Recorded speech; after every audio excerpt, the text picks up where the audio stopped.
Hello, everyone, and welcome back to the next edition of Streamtime Sports. My name is Chris Dunn. I'm the community lead, joined as always by our CEO, Nick Meacham. Now, Nick, I'm on the ground in Madrid for Sports Pro Madrid's summit, no longer the OTT summit, but I have to admit, Nick, I'm feeling a little full. I had Thanksgiving over the weekend, and I cooked for 16 people on my tiny little London flat. Wow, 16 people. That's some work in your flat. How do you fit them all in just to eat? Where were they sitting on like the balcony, sitting in your bedroom? How did you squeeze them all in? Honestly, it was difficult. My wife said next year all the little people will sit on the sofas and then all the big people can have individual chairs, so you can try to maximize the amount of people, because they're all my American football coaches, so they are relatively big people. They're not even little people, lots of 6'2" plus people, pushing 250, 100, 110, 120 kilos. So not small people to try to fit in there either. So what's your go-to for Thanksgiving? Is it classic turkey? What else do you add? What's the trimmings? What else do you add to the mix? So we had the turkey. I do a really good mac and cheese, but I do a chorizo just to give it a little extra, little paprika kick to it. Stuffing, multiple roasted vegetables. My mother-in-law came down and she's from Yorkshire, so she did some Yorkshire puddings, which is not traditional, but a turkey dinner is not too different from a Sunday roast. So add that into the mix.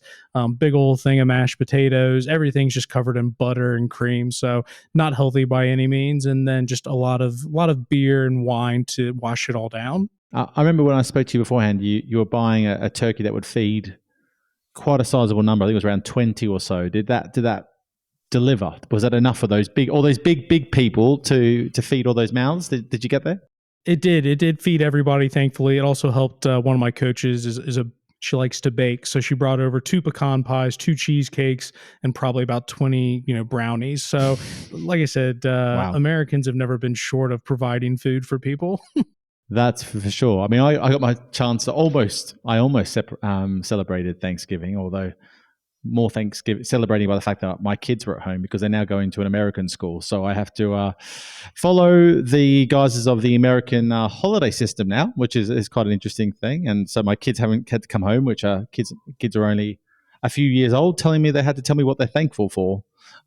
Interesting. We get now all these films and videos from school, so we get to see a whole different life, because for those that have got kids at school, if you ask a kid how they're doing at school or what did they do today, they go, it was good, I did stuff. It's probably about as good as your description, where now we actually get a bit of a look into it. Good to see them doing their Thanksgiving thing, making some turkey hats, really getting into the Thanksgiving spirit. And so might lean into it a bit further next year if I get a chance. But we'll see. You'll have a few more friends by then. Someone will invite you around for a turkey. So Chris, what are we doing? What are you thankful for? I think that's the thing you got to ask, don't you? Is that a thing you got to ask? Is that what happens, or do you? So interestingly, one of my friends like, "Oh, are we going to go around the table and do that?" I was like, "If you want to, we can." I'm thankful for the same thing I'm always thankful for, which, maybe it's a cop out, but it is true. Always got to be thankful for my wife. And just in terms of anyone that knows me personally, you've already heard me talk about it on the podcast. I do coach quite a lot of American football outside of work. So anyone that is willing to allow you to spend more time with other people than your own significant other, because she knows what it means to you, you always got to be thankful for that, for her holding down the fort. And then, there's, baby coming along the way in early March. So she's, going to be probably doing more work, but I'm probably going to have to take a think about how much football I coach. Yeah, that's definitely something you have to realign your priorities shortly. That is for sure. I was going to say something a little bit less profound, although absolute given, you have to be thankful for family and partners and so forth, but thankful for 25-degree ocean and sea water. The last few years I've been going for a swim. Right, try and go to Sweden. I didn't get past my knees, maybe to my hips. But here, over in Jamaica, great news: 27, 28 degrees in the water. I can spend all day long finally getting into the water properly. When my wife says I'm going to go for a swim in the sea when we're in Sweden, she literally goes in for 30 seconds. Right, it's drop your head in, get out, and then it's a bit of a shock to the system. It's supposed to be healthy for you. Here, you can just lie around the water all day. So that's what I'm thankful for: warm seawater. Hopefully not. I'm not going to go into whether that's caused by global warming. I'm just going to say it's because we live closer to the equator than many other countries. But that's what I'm thankful for right now anyway. But a bit of recency bias since I went to the beach yesterday. Yeah, I mean, I can't blame you. I think everyone would agree that's something you could definitely be thankful for. And we'll start working ourselves into the content. But Thanksgiving is not only known for the food and the family, but it's also known for the football, particularly over in America. They have their traditional 3 football games that they always have on. Although I'd have to say I don't think any of the games were particularly that entertaining or close.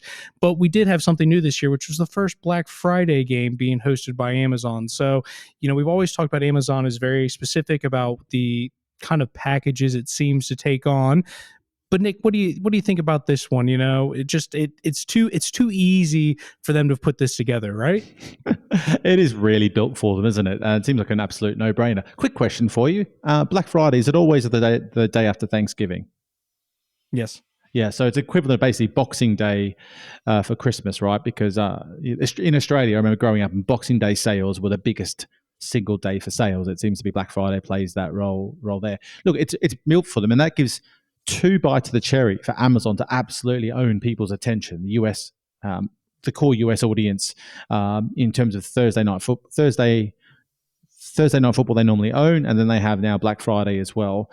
What I was quite surprised, and so the reviews I've seen and what I've looked into it, is they definitely did a lot more around some of the ads they're running in the programming. So I don't know if anyone's picked up on some of the stuff they've been doing, but they've got more interactive ads, which is quite exciting, right? Because that means that e-commerce can really start coming to life in those sort of platforms. And if you hear some of the big media agencies speak, some of the things that they often say, I think I might have picked it up from Mark Panis, if I remember correctly, on LinkedIn, who mentioned it. But one of the things that keeps them up at night is what sort of advertising business Amazon is growing there. And it seems like they are really leading into that, the notion of what Black Friday is all about, and bringing interactivity and new types of ad formats into the content. Because for those that don't watch American football, we talk probably too much about it, really, because both we have an interest in it and it is such an important product from a media perspective. But so much time of the match is dedicated to advertising breaks, right? Like it's more than any other single sport, and that gives Amazon the chance, if they can really add another dimension to advertising, to bring that all to life and really excite advertisers, and even make ads. You think about what the Super Bowl ads are and what they bring to the table, both before and mainly after the show, is people do look forward to some of those ads. And if you have ads that become interactive, a bit more engaging, then I think it'll serve them well from a consumer perspective. But what I think interesting from the Amazon relationship is they were able to broadcast. I think they paid something like $100 million for the rights to that. But it wasn't exclusive. And part of the deal is they opened it up to all Amazon users. It was actually available in regional markets for free as well. So it wasn't like they're continuing with their usual Thursday night football walled garden. They were really using this as an opportunity to reach as many people as possible, get as higher engagement as possible, to grab the attentions of people at a time where they're most likely to spend some money.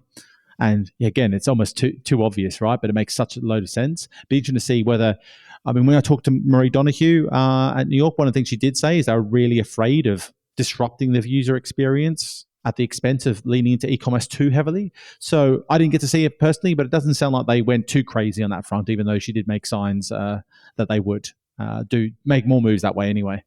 Yeah, I didn't get to watch the game live either. Just had some different things on based on when that kickoff time was locally. But, some of the things I will say, and it kind of leads into the conversation we'll hear a bit later on around sports tech. I will say I have been impressed with some of the things I have seen rolled out from Amazon, some of the predictive statistics they're using where they're able to tell you like in real time how likely a defender is to blitz off the edge, stuff like that. And I do think that is really interesting. For me, I think that's really kind of what the future of broadcast is going to be more about, at least for me as a fan. Like I love those sort of extra details and statistics like that. So I'm hoping, for Amazon, like I said, not just the advertising side, the business side, some of those things are doing from a tech perspective.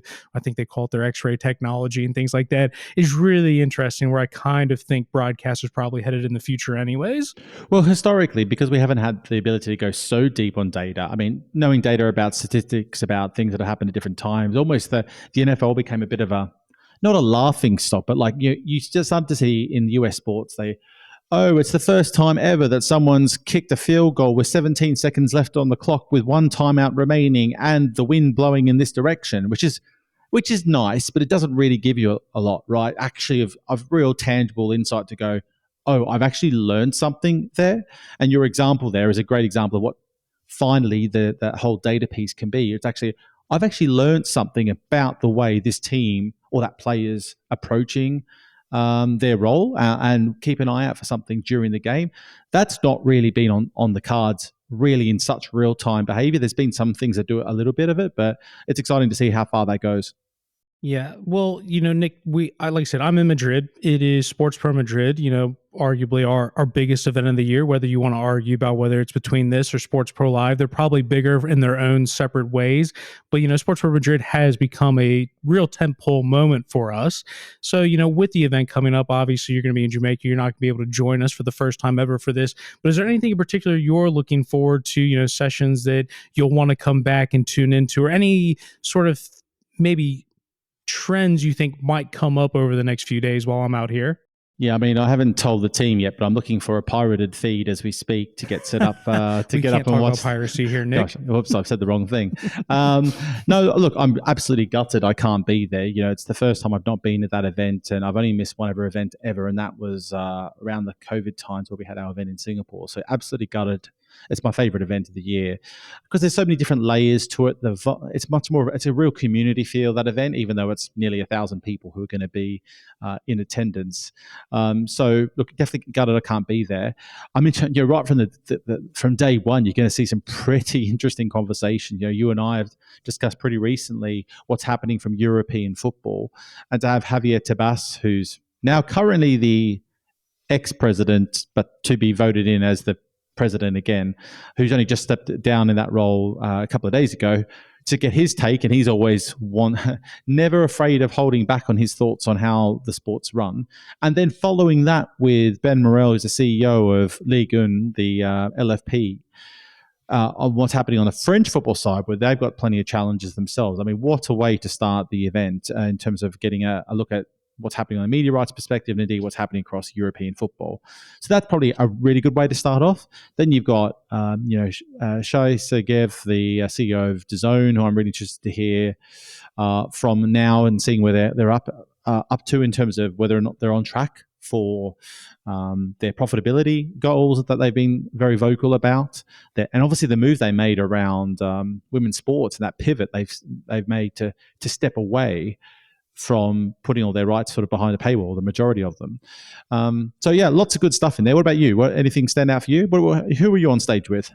I'm on stage with the NFL and RTL in Germany talking about their recent expansion into the marketplace there. So I think the team at Sports Pro was like, oh, NFL panel, Chris is an American, he'll go handle that. But I am curious to talk to them about sort of the role of free to air in particular. RTL is the broadcaster out in Germany, and they're the free to air broadcaster out there. And, I kind of want to ask them, I personally, as a outsider, I don't find free to air to be as prominent in Europe as it is in America. And I kind of just want to figure out, a little bit with the NFL, we've talked about it's made for advertising, just with the way the game is naturally structured, to hear a little bit about how important the broadcast strategy is to going international, because you think, what is it, less than about 1% of the NFL's broadcast rights are international. So surely they're going to hope to be able to make the kind of push that the Premier League has done into North America, or what the NBA has been able to do internationally. So having those two games in Germany, I think, has been really big, expanding out from London. So just to hear a little bit more about their strategy, what they're doing there, but also trying to see if there's a different way to monetize sports through the NFL that maybe isn't quite as prominent in Europe. At least that's just my experience, and not quite as much as available free to air over here. Yeah, for sure. I mean, the NFL Germany experiment's really interesting, because when I talked to Brett Gosper, what is it, 7 months ago or so now, one of the things that stood out for me is that they were almost taken aback, I think, reading between the lines, that Germany was so successful, given it's had relatively limited investment. If you compare it to the UK, which has been such a work in progress for so long for the NFL. So amazing to see the NFL take off in the way it has and be so engaged with the American product. I don't even know if there's anything logical that really stands out as to the why there, other than perhaps there is a bit more of a chasm between football and everything else. So a new big shiny event comes to the market, maybe it is able to grab the attentions in a different way than, say, in the UK, where there is a number of sports fighting for attention underneath the Premier League. You think about rugby, you think about cricket, F1, etc. So yeah, just quite interesting to see how that plays out, for sure. I mean, the other one that I did forget, which is the getting Alex Green from Amazon Prime to talk about their approach is going to be super interesting, because you're coming to a point now where not only are the Premier League rights up and available in the UK, but indeed they're active across all European markets. We've also just seen that the ATP and WTA have now signed up with Sky across multiple markets, where historically they were working with Amazon. And that's probably one of the first moments that I can think of where Amazon's taken a definitive step back away from a product they've invested in. So that's probably another one I'd be interested to hear what Alex's thoughts are and their approach moving forward as well. Yeah, well, I think I have two reasons why football's been good in Germany. One is the GFL is probably the most successful football league outside of North America. And I think part of the reason it's been successful is because I've been told there are quite a few American military bases in Germany, so that there's a bit of a homegrown expat growing of the domestic league. So I think Germany actually has a pretty high grassroots level, perhaps compared to some other countries. So that's just what I've been told. But I do have these questions to ask them to figure out what's going on in Germany. What's the secret sauce? I think it could be that. It just takes time, right, for any of those things to filter through from an expat community. But would make a lot of sense, that's for sure, because there hasn't really been any German players that have hit the NFL big time. I think I can think of one that was talked about a bit. It was like a tight end that never made it. So yeah, very, very interesting to follow that story. But look, lots of great stuff in Madrid this year. The conversation around the streaming and broadcast, the media world is just still shifting and evolving. And I think in some more times I feel like we understand more about where we're going, and I feel other times we've got more questions to answer. We're still looking for more solutions. So regarded I can't be there, but I think for all those that are, they're going to hear some really interesting takes, both from a sports property perspective, but also some of the tech companies on show are doing some really cool things to change the way sports is being consumed. So should be a really good one, that's for sure. Well, that's a really nice segue, because for the rest of the episode, we're going to listen to an interview I did with Jenna Curath, who's the Vice President of Startup Partnerships with NBCU SportsTech. So for those of you that aren't aware, they've got relationships with a number of their rights holders, including the WWE and PGA Tour. And most excitingly this summer, they've officially got the Premier League involved with that as well. So NBC being very heavily focused in the broadcast space, that she spent quite a bit of time talking about what they go through with their program in terms of trying to find new sports tech, what's going to change the sports world. And I know, Nick, one of the things you talked about why the OTT Summit, as it was formerly named, worked so well at the time when it launched, was it was finally that moment where technology and business model finally made sense, where all of a sudden it became reasonable to stream sports, where it wasn't going to be crazy expensive, or that there was a way to properly monetize it. So Jenna talks quite a bit about a couple of different areas that NBCU are specifically looking at and where their rights holders are interested. And you mentioned with Madrid, there's going to be a lot of tech companies here. Is there anything in particular you think might stand out, or you think there's a trend towards a particular area within sports tech as it relates to the media side? Well, I do think this, we alluded to it before, but what we expect from Amazon around e-commerce is still such early stages.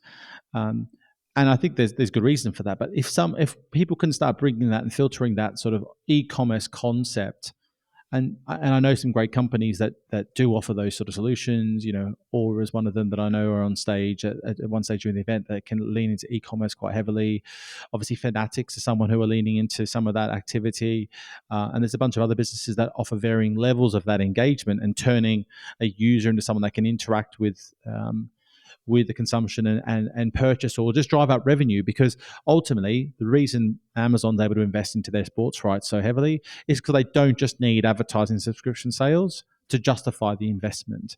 And this is where the doors open up, right? If we can make e-commerce really work on these platforms, then I do think it opens up a whole different way to look at media rights investment, which I still think we're still only at the early stages of, and that's why we're seeing such a challenging point at the moment with what's happening on the football media rights front, which we talked about over the last couple of weeks. So e-commerce, bringing that to life is definitely what I'm keen to see more of. Yeah, that makes sense from the business side. I think for me, just the user experience side, what I'm really looking forward to is just more personalization, particularly around data and statistics. Like I said, I'm a big fan of fantasy sports, particularly as we get more advanced with connected TVs, just being able to have the stream, but then myself be able to manipulate which statistics I see, being able to pull them up when I want, not relying on the broadcaster to, show it on the bottom line. I think for me, that level of interactivity where we're all broadcasting the same game, but we all experience it slightly different because I'm pulling up different statistics in real time. Not necessarily having to do it on a second screen. I could do it on my phone, but it'd be cool to almost be able to do it on the big screen to have those stats. That's really what, again, I think there's some complexity behind doing that, but it is something I think is going to be the future, just being able to, each individual experience should be slightly different. Well, off the top of my head, I know companies like Ease Live do a really good job of that on-screen data piece, where giving the tools for organizations to produce their own sort of data points and bring them on screen live during the production. And there's a bunch of others that do that sort of stuff as well. And I think that's that interesting point where you have the interactivity. We've talked about the lean back versus lean in experience quite a lot over the year, right? How do you create an experience that's additive, that's going to be additive and valuable for everyone? And how do you make optional additive experiences where you can make them lean in or make them things that people can create their own custom experiences? And I think you're going to see a lot of that at the Madrid event, and a lot more of that activity where you're giving people great optionality and a heightened level of experience without making it too complex, because the beauty of video is that you can just sit back and relax whenever you want to watch. We've seen dwell times and watch times on platforms on mobile devices soar of late, and I think that's an exciting area that you're going to continue to see grow and grow. Absolutely. Well, we're now going to hand things over to myself and Jenna Curath from NBCU Comcast, and we'll catch you next time.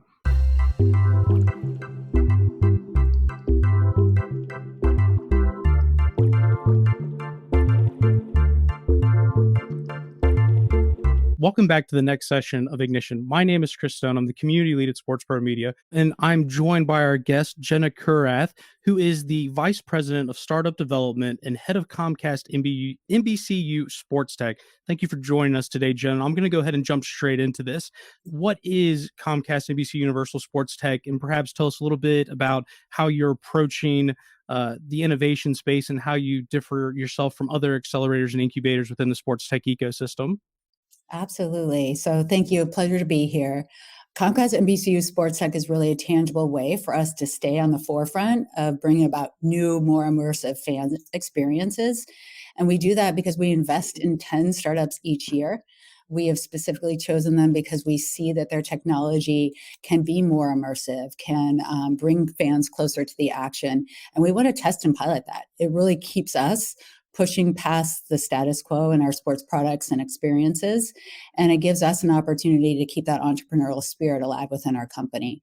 We obviously invest in these companies, so we have skin in the game in their success, but really what we're giving them is access to decision makers where we can test and pilot that technology.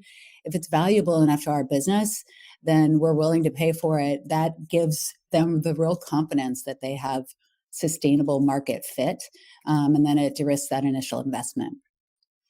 So one of the things that you didn't mention, I'm going to pick apart that answer there, but one thing that was in the video was some of the partners that you have. There's some very recognizable brands in there, the Premier League, the PGA Tour, NASCAR, amongst others. What role do they play within what you guys are doing? It's really, I think, what differentiates us. If you look at the access we provide, just getting the opportunity to work with NBC Sports or Sky Sports or Spectacor, we own Wells Fargo Center, the Philadelphia Flyers, that is a playground of immense innovation for those startup founders. But we decided to take it one step further and really build off of our media rights and our sponsorship investments. And so we intentionally brought in partners that you look at NASCAR, we broadcast the back half of the season. Comcast Business powers about 13 of the tracks. Xfinity has a title sponsorship for the Xfinity series. So a data-driven sport makes a ton of sense there. PGA Tour, same thing.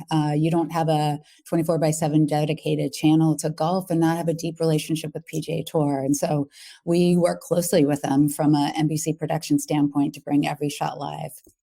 WWE is another great example. That is an important partnership when you look at our Peacock business. And NBC Sports, we're in, I think, our 10th season now as the exclusive U.S. home for that. And then, yes, you mentioned it, Premier League is our newest partner to join as well. And that, again, is from a Sky perspective, from an NBC Sports perspective, from a Peacock perspective. We've been longtime media partners. And if we can bring about new experiences for fans, and that it builds off of those media rights and those sponsorship investments in a much more tangible way to bring more value back to the business.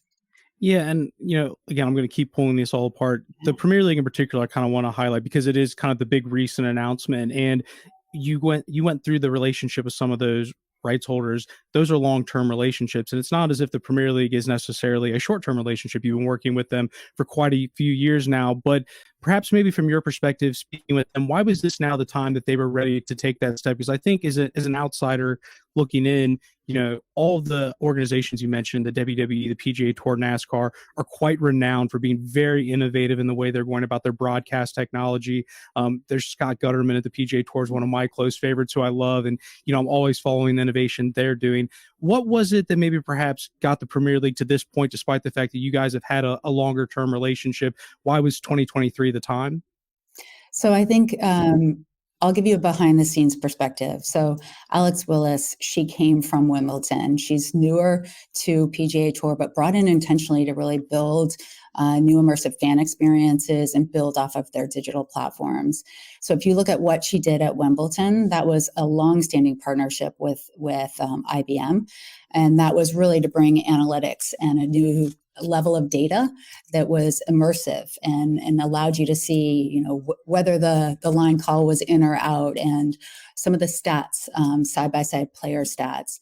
And so she came in and has actually been shadowing the program throughout. So she joined us in Atlanta, which was the mid part of the program, because she really wanted to be intentional and know for sure that Premier League could influence bringing technology in that would elevate the fan experience, and that there was enough of a tie back and a relationship to the clubs to be an advocate for that technology for our startups. So I really appreciated the rigor with which she looked at the program and wanted to experience it firsthand to see, did it make sense and where could they bring value in the equation? Yeah, and I'm not surprised to hear that Alexandra had a big role to play in that. We've known her from her time at Wimbledon as well, and she's certainly someone we expected is going to be driving a lot of innovation for them. Now, one of the things as well, you talked about Sky having that relationship, who's been the long-term domestic broadcaster of the Premier League over here in the UK.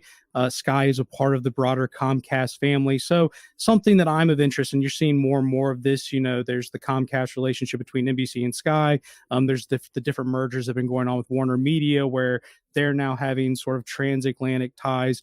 How are you guys approaching your relationship with Sky in terms of, what sort of cross-pollination is taking place? Because Sky, again, is another broadcaster that's doing different things with their Sky Glass technology that have been kind of at the forefront. So I'm just curious to know how much is that going across both ways? Yes, it's a great question. So I would say, I believe in this last cohort, about a third were international companies, and a lot of them very established with revenue, existing products, and looking to break into the U.S. And you talked about it, fandom fits all over, and it blurs through geography, whether you're watching it on Sky Glass or you're watching it on Peacock. It's important for us to keep building a unified tech stack that makes sure that we're building in technology that is more immersive. And I'll give you a very tangible experience of what we did with Premier League, because Sky was really instrumental in helping to bring them on board. And so we chose a company, FanFest, in our current cohort. And we can delve into this in more detail, but for each company coming in, we designate a commercial advisor who is their primary advisor. And in this case, it was Sky. And that's because they're really solving a problem that the business is interested in. And their commercial advisor really is in that decision-making role to be able to test and pilot the technology. So FanFest creates this immersive fan experience. They tapped into their fantasy football talent to create a fan experience, a pregame fan experience during the Manchester versus Madrid Real, and allowed fans from anywhere in the world to come on and talk about what they thought was going to happen in the match. What was interesting with this is it was leveraging Sky talent, but it was at a time that Sky did not have the rights for that particular match, so they wouldn't have had a voice in that match otherwise. But it brought a way for fans to be front and center and show their passion for the club that they love. That is, again, because Premier League shadowed us, they got a chance to understand and see how that proof of concept and then a pilot with live customers and fans worked. So fast forward, when Premier League said, yes, officially we want to come on board, we were very intentional in using that technology during the summer series. A big part of Alex's role is really helping to build out that intense fandom within the US. And the summer series was that first step in that. And we worked together with FanFest in the press box with 3 of the live hosts right there before the 2 games that evening. And we're able to bring in fans from one of the top fans from Chelsea that was in a NBC or in a in a bar in New York City, and talk about that experience, and to bring those fans that were virtual onto that platform and make them feel like they were right there in that Mercedes-Benz stadium just before the matches took place. And so that got 275,000 views on the FanFest platform. It was also simulcast across the Premier League digital channels. So again, it's just an interesting way for us to create something that's much more immersive and allows fans to really showcase their passion. So something I would just go back to kind of the comparison between the two. You obviously get to spend a lot of time with rights holders. Would you say some of the challenges that you'd say the Premier League were facing when they were looking at coming in are similar to the same challenges you saw with some of the more American rights holders, or are there a different set of challenges that they're looking to accomplish? I'm curious to know sort of how much direct learnings there are from the two sides.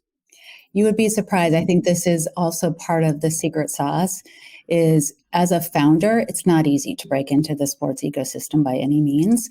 So if you do and you are too tied to one particular sport, we'll go back to tennis as an example, you'll start to find that your product roadmap is very endemic to tennis, but that doesn't give you the ability to scale. So there's something really powerful about technology that can go across different types of sports, teams, and leagues and add value. And so that for us is a real differentiator because it de-risks that initial investment going in. Yeah. So before we go into some of the startups, I do kind of want to, I've got one kind of last question around that with the rights holders, and I'd also be curious to hear about it from your side as well, because I know I'm asking you a lot of questions about the people you work with, but I'm also aware that you guys are doing your own bits from an NBC as a broadcaster perspective. Are there any particular headaches that you would say are the most common, or the ones that seemingly when you guys are out there and you're looking at an incoming cohort, what's the most common headache that they have? And then perhaps how much does that align with your headaches? Are they actually different to the headaches you have as a broadcaster? Yes. I will say there are more similarities and problems we're solving than there are differences. At the end of the day, I think we're all going for that same North Star, which is understanding the fan, the fluid fan, and making sure that you are creating experiences that are must see, must experience, must be a part of moments. So when we look at our investment categories, we have 8 investment categories. Media and entertainment is a huge piece. Like NBC Sports, we are amazing sports storytellers, and we can really bring about the nuanced understanding of a sport. And so we are looking at technology that helps in that broadcast production, anything that is workflow efficiency that allows you to personalize content, break down highlights in a different way, and get it to the fans that have a specific interest in a player or a team in a unique way that makes it clear that we understand them as a fan. We're also seeing a lot of technology that is applicable not just in the venue, but also in the living room experience. And that for us is really important. Again, we own Wells Fargo Center. We own a team in the Flyers. So we want fans that are there in the stadium, but how can we give them a different experience? Aircast is a great example of that. So using Aircast technology, you as a fan in the suite can see alternative camera views. You can listen to the audio broadcast in English or Spanish. And again, the broadcast, that's the storytelling that tells you the nuances of the sport. So now you're suddenly this producer almost of what experience you want to be able to see replays, different camera angles, and still be there, immersive and live amongst all of those fans. But if you think about it, that's hard tech to solve for. You've got to have absolute near zero latency. If you see a home run, and we did testing, I should say, with the San Francisco Giants in Oracle Park. If you see a home run and then 3 seconds later you see a different camera angle of that on your mobile device, that's a disjointed experience. So it's hard technology to really fine tune and make sure that it's ready for the prime time and the expectations of fans. But equally so, wouldn't it be amazing if you could bring a little bit of that venue experience different camera angles, things that are happening live and there into the living room experience, that creates a very unique and differentiated experience for our Xfinity customers. So that's an interesting point. You started talking about latency. That really gets us into the streaming world and NBC taking that big step with Peacock and sort of prioritizing that more and more, particularly with your different sports packages. How much of what you guys are doing with your accelerator has been driven directly by how much more you guys are investing as a business into streaming versus how much of that technology is still impacting the traditional linear broadcast? So Einblick is a great example of that. They're in our current cohort now. They sit at the network level and they can look at network quality. So when you're in that streaming world, making sure you've got hundreds of thousands, sometimes millions of people that are showing up at one moment. That's a heavy tax on the network. So we want to make sure that from a streaming perspective, your Peacock service is as high quality as possible. And they allow us to see, is it an internet connection issue? Is it a connection issue with a streaming provider? And really isolate and make sure that we're providing a great service and solution to all customers, whether they're streaming or watching on a linear in their living room.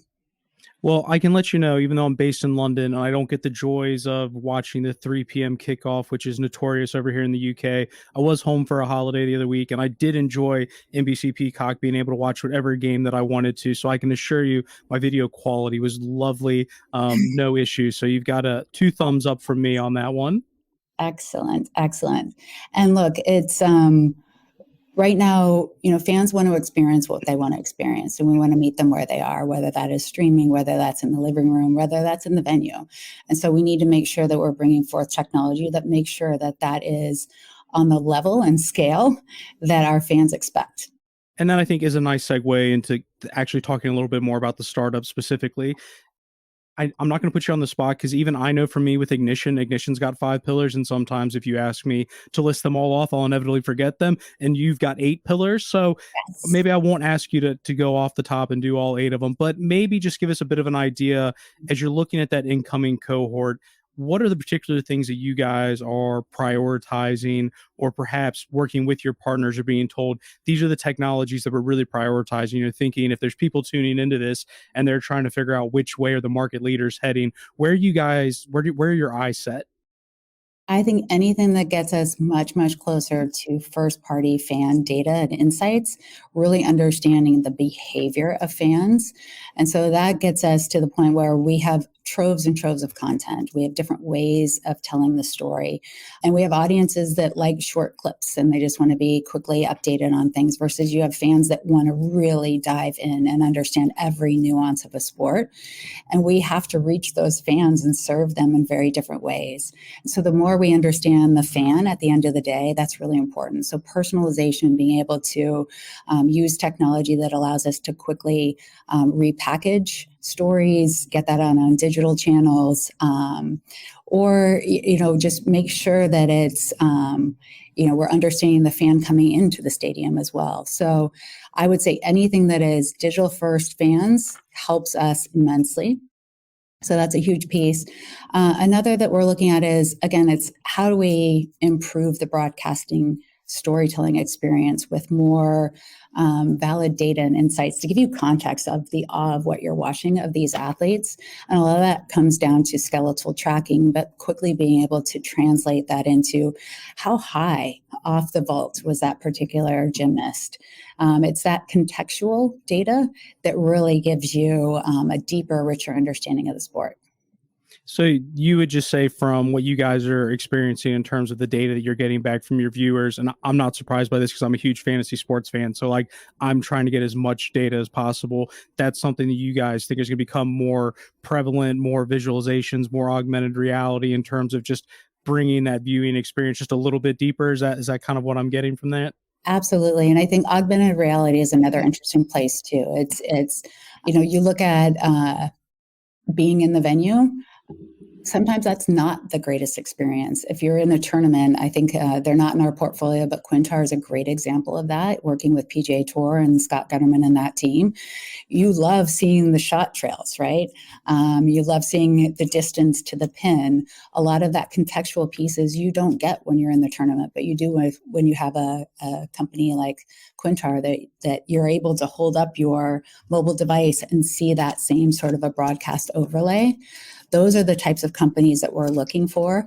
I would say another big piece of it is really understanding, again, behavior demographics, what they're doing, to really understand and delve into what is the ROI from a sponsorship perspective that spans digital all the way into linear. Again, you have different fan types and audiences depending on how they're consuming sports, and we have to understand that more. And then if you're, looking at, my favorite, Olympics. During that time, that is our innovation playground. That is where you pick up this, remote and you can drop right into the sport that you want to see. As a fan, you don't care if it's linear, if it's streamed, if it's off VOD. You just want to see those moments, those immersive, awe-inspiring moments. And we need to simplify and make it easier for fans to get the content that they want and be a part of that global fandom. So I want to pick on something that you just said there, talking about the Olympics being your testing ground, which makes sense because there's so much content and there's so many different types of sports where some of them are in a venue, some of them are outside of a venue. But one of the things when it comes to technology is you don't want to impact people's viewing experience. So I'd be curious to know, how do you guys at NBC approach the idea of, we want to test and trial new things, but we also don't want to upset our users? I feel like that's a really delicate balance. I'd just be curious to know how you guys approach that. It's a fantastic question because, yes, you have traditional fans, don't mess with it. But then you have younger fans that do want something that's a little bit more immersive or puts them in a little bit more of the driver's seat of how they experience sports. I think a great example of that is Audazio. So they were in our very first cohort. They use underlying technology, SODAR technology, we cannot hear that technology, but when that signal is inserted into a broadcast, it can unlock different secondary content on a mobile device or a second screen in the living room. And again, to show just the level of expectation of fans and how we have to experiment so that we're ready for the prime time of something like the Olympics. We have been testing with them for Notre Dame games. They were just recently used within stage 15 of the Tour de France. And that was a full integration where it would pull up content to show you on stage 15 the rigor of that geography and the hills that those cyclists are tackling, how much water, how many calories they need to consume. This is really custom, bespoke, curated storytelling that adds to the experience and gives that option for our fans. And so that's been a great one to see. And that gives us an opportunity to create more bespoke content that a sponsor can tap into. And so if somebody wants to sponsor, every time the gold medalist wins and hugs their mom, that's secondary content that might not necessarily make it in the broadcast, but you want to bring that experience to life for somebody who really wants to see a different side of the athlete. By the way, I'm loving all the references to the companies you're working with. For anyone listening, I assume they can go to your guys' website and they can find the list of current cohort, previous cohort, and find all these companies you're talking about. Yes, Comcast SportsTech.com, and we have all of the portfolio companies up there. I think another good distinction of our program as well, we went from a 3-month program to a 6-month program. And that was really intentionally designed that way after learning from our first 2 cohorts that if we're really going to tackle more challenging business opportunities, we needed more time with the startups so that by the time we came up to the end of the calendar program, it wasn't, we're about to do X. It's, we've done X, and here's what we've accomplished, and here's the impact to the business. And so on Tuesday, we will be announcing our startup showcase. And that's really where our startups get to go from working so closely with all of the sports partners on pilots and proofs of concepts and working their way towards commercial deals. And so they will be able to give live product demos. They'll have their sports partner there to be a live endorsement of what we've tested, what we've piloted. And so we will be announcing that 25 pilots, commercial deals that have come out of the current cohort, and 112 since the very first cohort. So I think that really speaks to our North Star is helping these founders find commercial deals. We give them the opportunity to test and pilot with us. And if it's relevant enough to the business, that's real product market fit and validation for them. It's revenue coming in to build a sustainable business. And for us, if it's meaningful enough that we're willing to pay for it, then it is truly creating something unique, differentiated, and more immersive for our sports fans. And our connection to sports runs very deep. It's the moments that bring us together that you don't want to miss. And so we believe heavily in sports for all sides of our business because of the value it brings. So you've talked about the program, which is great because now we've segued to that. But I want to know, having worked with a bunch of startups or have seen a bunch of applications in startups, what would you say are some of the common mistakes that you see in terms of the approach? I've heard different things from different people in terms of these are very intelligent people, but they don't always necessarily have the business mind on, or they don't necessarily do their research beforehand, and they don't realize that they're speaking to a specific type of rights holder. So what you're pitching isn't necessarily relevant, or they're have a really cool piece of innovation, but it doesn't actually solve a problem. In fact, it actually creates a new problem if I were to, bring it on. So is there anything, whether it's companies that you select to be a part of your cohort, or whether this is just what you see in your day-to-day, are there common mistakes you see come up time and time again? And you're like, if I could just give you one piece of advice. So, Chris, you already said where I would think if fundamentally you need to start, and that is be very, very clear on the problem that you're solving. Have that conviction, have that passion behind it, but be willing and open to doing the customer research, to doing the validation, to understand and confirm, is that a problem that others see? And is it a problem we're solving for them? You see often that great technology can be solving a problem that is just a nice to have for a few people. That doesn't scale and doesn't create a sustainable business. And I think that's really where our program is differentiated, because it is very much just in time, very deep customer discovery and insights. We kicked off in Florida, and that was a series of roundtables with executives from Comcast, NBCU, Sky. We brought in Universal theme parks, similar types of things where they are building these ride attractions. It takes 5 to 7 years from idea and IP and concept all the way to the first guest getting onto that ride. And about 3 years out, they need to lock in on what that technology looks like. And so we're able to give them an access behind the scenes of Universal Studios. We took them to the Arnold Palmer Invitational. Scott Gutterman, who you mentioned, he took us through every shot live, how and all the technology that they use to make that possible, to be able to see the NBC Sports compound. You get an inside perspective of how their technology, or how your technology could make an impact there, and the scale at which it has to perform. And so you pair those, going to NASCAR, going to their headquarters, getting those behind the scenes tours, you get a really deep understanding of what is it that NASCAR needs when they're addressing a venue where, you look at Daytona alone, you can fit in 7 football fields in the infield of that race circle. And so they have to really be willing to listen, ask smart questions, and see where their products and their technology adds value, and start to understand the nuances of how different sports rights work, how different leagues work. They're not all the same, but a lot more, I would say, commonality and problems we're solving than differences. And because of our vetting process, to arrive at the 10 companies that we bring in, it's rigorous. This cohort 4, we closed applications in August. We had over 1,500 apply for the program. And even getting to the top 50, that was after months of doing innovation discovery sessions with our partners of, okay, what is timely? What is needed? Where are the gaps? What's most important to the business right now?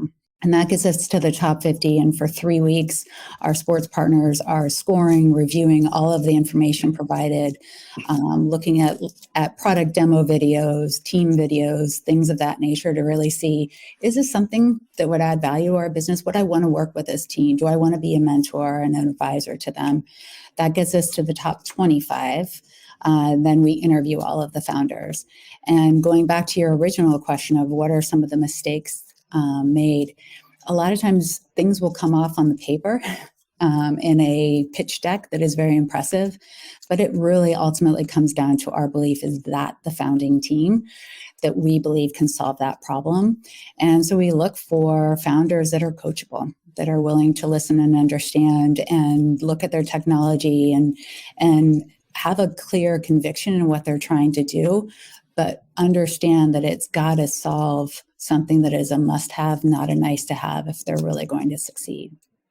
And I've got one last question I had pre-planned, and I think it's just an important one. And I know it might come off as negative. It's not meant to be, but I want to be sort of just get your opinion on it. And, I don't think it's just reflective of the sports tech space, but reflective of tech in general. You see layoffs at places like Meta. It's happening at Apple, Google, Disney's done a round of layoffs. It is a very competitive space. And I think if someone a couple years back, we were really excited about Buzzer. And it seemed like within a few months, Buzzer went from successfully completing a round, raising $40 million to no longer existing as a business. How, when you see some of that sports tech or just tech in general, trying to identify things that are more than a flash in the pan, is there any sort of kind of, how do you view that, some of the volatility that does exist there? So when we are choosing companies, we take a very pragmatic approach. We talked about, is it a business problem worth solving? And we look at that through the lens of three things. Can it produce new revenue? Can it unlock entirely net new revenue that builds and gives us a growth path moving forward?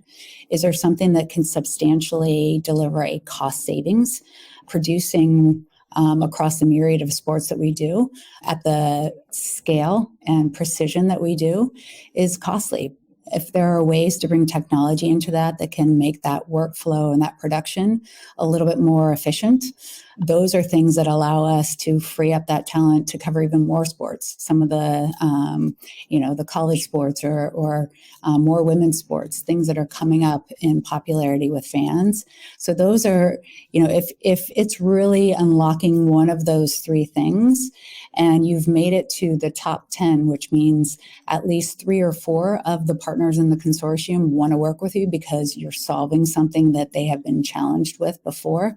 And we have a line of sight of how we are going to test and pilot that technology. That is an amazing entry point into, again, an industry that is tough to crack into, to learn, to test, iterate, build, improve, and take that technology and shape it to something that is going to be sustainable. And we do look for companies that, again, you've got to already have a product, you've got to have some revenue out there, we've got to have something that we can get our arms around to be able to test and pilot, and give them that opportunity to work towards a commercial deal. But at the end of the day, it comes down to, if you can be product-led growth versus just investment, you're owning your destiny. That is really what gives you sustainability in building a business. And so while we have a lot that we coach and provide guidance around from an investment standpoint, it's the companies that take their future in their own hands with product-led growth that we see as being the real standout successes. Awesome. Well, unfortunately, we're only scratching the surface, but we do unfortunately have to wrap things up. But Jen, I do appreciate you taking the time to talk to us about all those different things. It was great to hear about the sports partners you're working with and a little bit of insight into the new Premier League partnership that you have, as well as more about the program itself and some of the things that you're looking at when it comes to startups. Well, thank you for the opportunity. As you can tell, any opportunity I can to talk about our portfolio companies and what they're building, it's incredible. There's something really magical about working side by side with these entrepreneurs that are pushing the boundaries of what we think is possible. It keeps that entrepreneurial spirit alive within our culture, which is very important to the business, because at our size and scale, we've got to still find a way to remain nimble and reach fans where they are. Awesome. Well, thanks again, Jenna, and there'll be more to come. Thank you. Before you go, myself and Nick would just like to thank you for tuning into this episode of Streamtime. If you found the episode insightful, please make sure you like and subscribe on whichever platform you listen to. As a growing podcast, we'd greatly appreciate your support in sharing or writing a review. Ultimately, we want this podcast to not only entertain you, but also hopefully help you navigate the digital sports landscape. If you have any feedback on previous episodes or any topics and speakers you'd like to hear from in the future, please don't hesitate to reach out. You can find myself and Nick Meacham on LinkedIn or on Twitter. My Twitter handle is @SportsProChris1. Nick can be found @SportsProNick. Of course, if you want to stay fully up to date on the sports business news cycle, please make sure to visit the Sports Pro Media website or sign up to one of our several newsletters to make sure you don't miss anything. Once again, thank you, and we look forward to you joining us next week on the Streamtime Podcast.